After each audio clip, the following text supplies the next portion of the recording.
Welcome to MayaRedditStorie, where shocking tales come alive.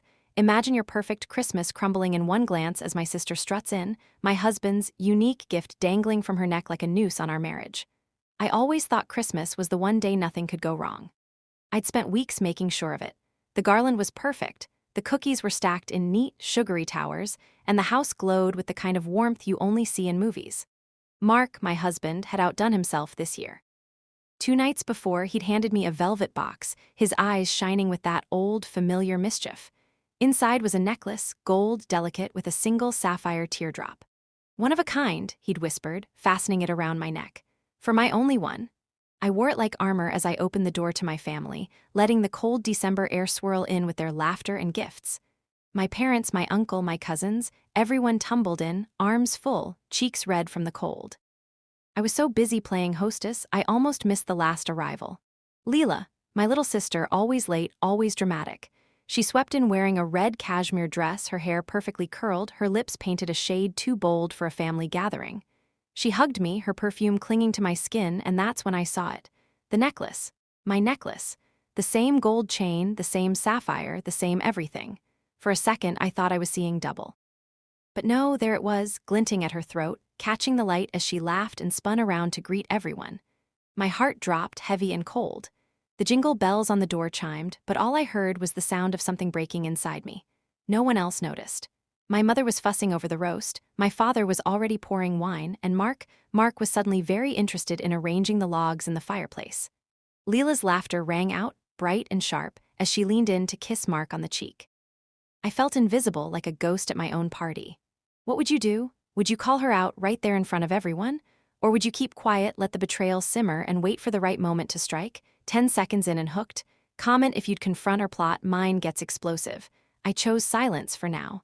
I watched Leela all night, every movement, every smile. The necklace seemed to mock me, sparkling with every turn of her head. Mark wouldn't meet my eyes. He kept busy, pouring drinks, telling stories, laughing too loudly at my uncle's bad jokes. I felt like I was watching a play, everyone reading from a script I hadn't seen. The house was filled with the smells of pine and cinnamon, the sound of carols drifting from the speakers, the clatter of silverware, and the rustle of wrapping paper. But underneath it all, there was a tension, a crackle in the air that only I seemed to feel. Every time Leela touched her necklace, my skin prickled. After dinner, I escaped to the hallway, needing a moment to breathe. I stared at myself in the mirror, fingers tracing the necklace Mark had given me. That's when I noticed something strange. The engraving on the clasp Mark had said it was just for me. Forever, M, but as I looked closer, the script seemed off. The M curled differently, the letters not quite right. My stomach twisted. I had to know. I waited until Leela slipped away to the bathroom, then followed her, my heart pounding so loud I was sure she could hear it. I caught her just as she was fixing her lipstick. "Let me see your necklace," I said, trying to keep my voice steady. She hesitated, eyes flicking to mine, then slowly lifted her hair. There on the clasp was an engraving. But not Forever M, instead, it was a date. My birthday. Why would Mark give her a necklace with my birthday on it? Why would he lie about it being one of a kind? Why would Leela wear it, flaunt it, knowing I'd notice? The questions spun in my head, dizzying and sharp. I let her go, my hands shaking. I stared at my reflection, at the necklace that suddenly felt like a chain. The holiday magic was gone, replaced by something cold and ugly. But I knew one thing, this wasn't just about a necklace. This was about secrets, old ones, dangerous ones. The necklace was a key, and I was about to unlock a truth that would shatter everything. What if your holiday magic hid a knife in the back? The necklace unlocked a secret that shattered generations. Next time, I'll tell you how I uncovered the truth about my husband, my sister, and the inheritance that started it all. Share your family twist. Did betrayal hit your holidays? Comment below, and don't miss session 2, the affair, the forgery, and the family fortune. Before that necklace duplicated my doom, he was my knight, rescuing me from a family that always chose her first. It's strange, isn't it, how a single object can hold so much meaning? Before it became a symbol of betrayal, that necklace was my anchor. But to understand why it cut so deep, you have to know what came before. The years spent in my sister's shadow, the way Mark's love felt like sunlight after a lifetime of cold. Growing up, Leela was the golden child. She had my mother's smile, my father's ambition, and a knack for making every room hers the moment she entered. I was quieter, always a step behind, the afterthought in family photos. Even as kids, she'd find ways to remind me where I stood. My birthday parties would end in tears, my cake accidentally dropped, my favorite doll mysteriously missing. If I won a prize at school, Leela would win too. If I made a friend, she'd charm them away. My parents never saw it. Or maybe they did and just didn't care. Leela's just spirited, my mother would say, ruffling her hair. You should be more like her. I learned to keep my head down to swallow my hurt, but the ache of being second best never left. Then Mark appeared like something out of a storybook. We met at a friend's wedding. He was charming, attentive, the kind of man who actually listened when I spoke. For the first time, someone saw me. Not Leela's sister, not the family's afterthought, just me. We fell fast. Dinners that lasted until sunrise, long walks in the rain, secret notes tucked into my coat pocket. He made me feel chosen. Leela noticed, of course. She always did. At first, she played the supportive sister, but I saw the flicker in her eyes when Mark laughed at my jokes, the way she'd linger a little too long in our conversations. She started showing up at places I'd told her about, suddenly bumping into us at the park, the cafe, even our favorite bookstore. Mark brushed it off. She just wants to be close to you, but I knew better. Leela never wanted to be close. She wanted to be first. Our wedding was small, intimate.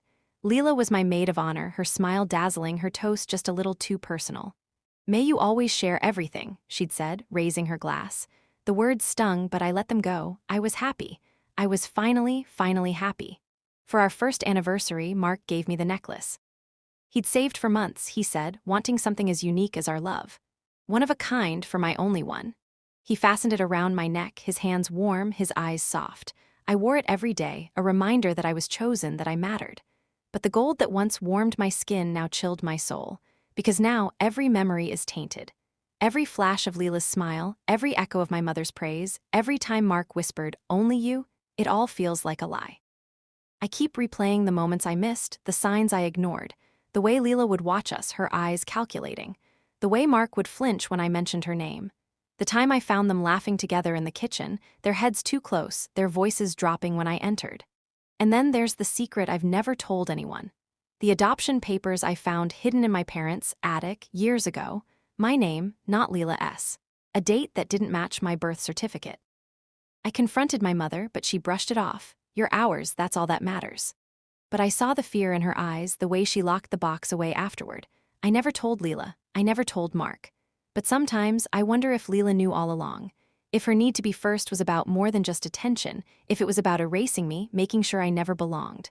Now, with that necklace around her neck, I can't help but wonder, how far would she go to keep her place? To hide the truth? To make sure I stayed second best? But sister's envy ran deeper than romance, tied to adoption papers she'd kill to hide. Ever felt second best? Share below, my revenge starts soon. The gold that once meant love now feels like a warning. And as I watch Leela and Mark from across the room, I realize this isn't just about a necklace. It's about everything I've lost, everything I'm about to uncover. The roots of rivalry and romance are tangled, and I'm about to pull them up, no matter what I find. Don't miss Session 3, where the cracks in our family's perfect holiday start to split wide open. If you've ever felt the sting of betrayal or the urge to fight back, you'll want to see what happens next. Hidden in his phone, not just love notes to her, but plans to bury me for gold, literally. Christmas night, the house was still humming with the afterglow of forced laughter and clinking glasses, but I felt like I was moving through a dream. The necklace's weight pressed against my skin, a constant reminder that nothing was as it seemed. I excused myself from the living room, blaming a headache, and slipped upstairs, heart pounding so hard I could barely hear the carols drifting up from below. Mark's phone was on the nightstand, screen glowing with a new message. He never used to lock it. I told myself I was only looking for reassurance, but my hands shook as I picked it up. The passcode was Leela's birthday. My stomach twisted. The first thing I saw was a string of messages, her name at the top, hearts and inside jokes, photos I wish I could unsee. But it was the attachments that made my blood run cold. Scans of documents, a photo of my signature, and a draft of a will. My name was there, but the details were wrong. The inheritance from my grandmother meant for me was redirected, to Leela. From whispered vows to typed treason, the holiday cheer turned poison. I scrolled further, my breath coming in short, sharp bursts. There were notes about timing, about keeping her distracted, about the papers in the safe. I recognized the language, Mark's careful, lawyerly phrasing twisted into something ugly. Leela's replies were even worse. She'll never see it coming. Once it's done, we're free. No more second place. I dropped the phone, hands numb. The room spun. I remembered the early days, Mark bringing me coffee in bed, scribbling love notes on napkins, promising forever. I remembered Leela's sly smiles, her accidental interruptions, the way she'd always find a way to insert herself between us. I thought it was just jealousy, just the old sibling rivalry. I never imagined it would come to this. I stumbled to Mark's closet, searching for anything, receipts, papers, proof that this was all some terrible misunderstanding. Instead, I found a folder tucked behind his suits. Inside, a copy of my grandmother's will, but the signature was off. My name, but not my handwriting. A notary stamp I didn't recognize, and tucked behind it a birth certificate, mine, but with a different last name. The adoption secret I'd buried for years, now weaponized against me. The truth hit me like a slap. Leela must have found the adoption papers. She must have realized that if I wasn't blood, she could challenge the will. But she needed more. She needed Mark, his legal expertise, his access to my signature, his ability to keep me distracted. The affair wasn't just about love or lust. It was about money, about erasing me once and for all. I sat on the edge of the bed, the folder in my lap, and let the memories crash over me. Mark holding my hand at my grandmother's funeral, promising to take care of me.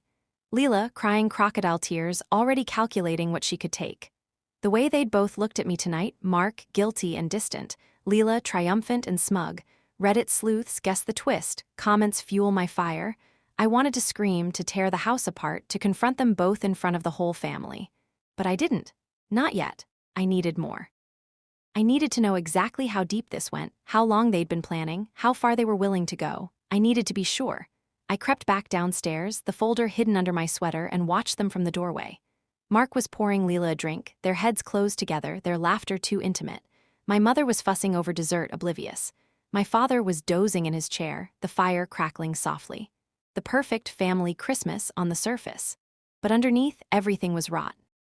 The gold that once meant love now felt like a shackle. Every glance, every gesture, every word was a lie. I thought about the years I'd spent trying to earn my place, trying to be good enough, trying to believe that love could conquer anything. I thought about the little girl who'd watched her sister steal her toys, her friends, her parents' affection, and now her future. But I wasn't that little girl anymore. I was done being second best. I was done letting them write my story. The real motive. A forged will exposing I'm not blood, her path to riches. I slipped outside into the cold, the night air sharp in my lungs. I dialed the only person I could trust, my grandmother's old lawyer, the one who'd always said I was like a granddaughter to him. I told him everything, my voice shaking but steady. He listened, then promised to help. "We'll get to the bottom of this," he said. "You're not alone." For the first time all night, I felt a flicker of hope. The cracks in our festive facade were growing, and soon everything would come crashing down. Glass raised for a toast, I dropped the bomb. "Merry Christmas, here's the affair and the stolen legacy you've all ignored." The dining room glowed with candlelight, the table set for a perfect holiday feast. My mother beamed at the head, my father carving the roast, Leela and Mark sitting side by side, their laughter a little too bright. I watched them, my heart pounding, the folder of evidence heavy in my lap. I'd rehearsed this moment 100 times, but nothing could prepare me for the real thing. I stood, glass in hand, and tapped my fork against the rim. "Can I say something?" The room quieted, all eyes on me. I saw Mark's smile falter, Leela's eyes narrow. The clink of forks silenced as truths exploded like fireworks. "I want to thank everyone for being here," I began, voice steady. "But I think it's time we stop pretending everything is perfect, because it's not. In fact, it's never been." My mother frowned. "Honey, what are you?" I cut her off. "I know about the affair." I turned to Mark, then Leela. "I know about the texts, the secret meetings, the necklace you both thought I wouldn't notice. I know about the forged will, the fake signatures, the plan to steal my inheritance. And I know about the adoption papers, Leela. I know you found them. I know you used them to try to erase me." The room erupted. My father dropped his knife, my mother gasped, Mark's face drained of color. Leela just laughed, a cold, sharp sound. "You're insane," she spat. "You always were, jealous, paranoid, desperate for attention." I pulled out my phone, scrolling to the messages. "Should I read them, the ones where you call me dead weight? Where you and Mark plan to get rid of me so you can split the money?" Mark stammered. "It's not what you think," I turned on him, voice rising. "Not what I think. You used me, you lied to me.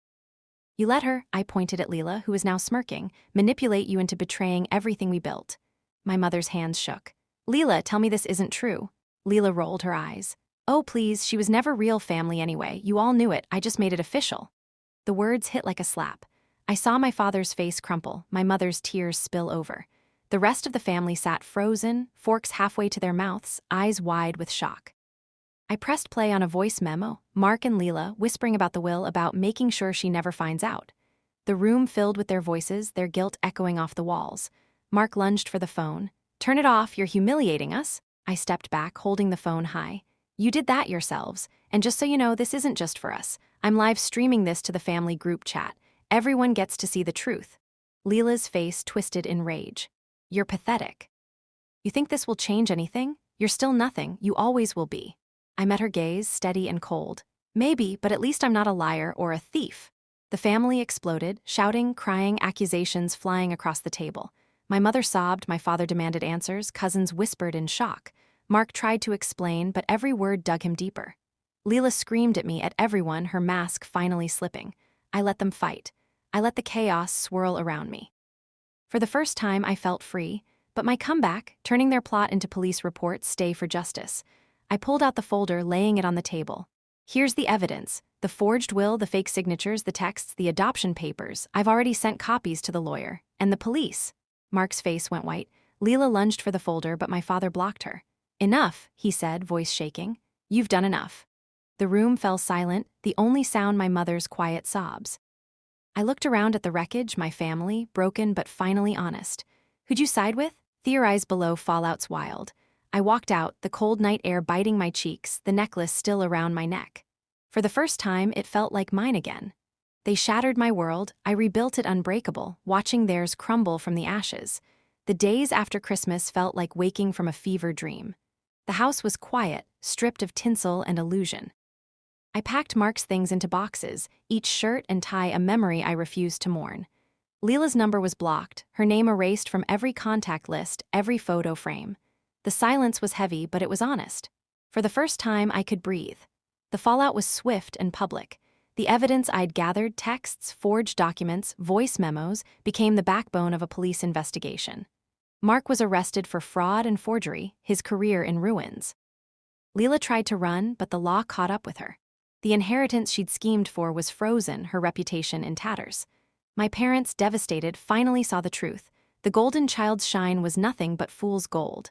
From holiday wreckage to courtroom victory, the bells now ring freedom. I stood in court head high as the judge read the verdict. Mark and Leela, side by side, no longer smug or superior, just two people exposed by their own greed.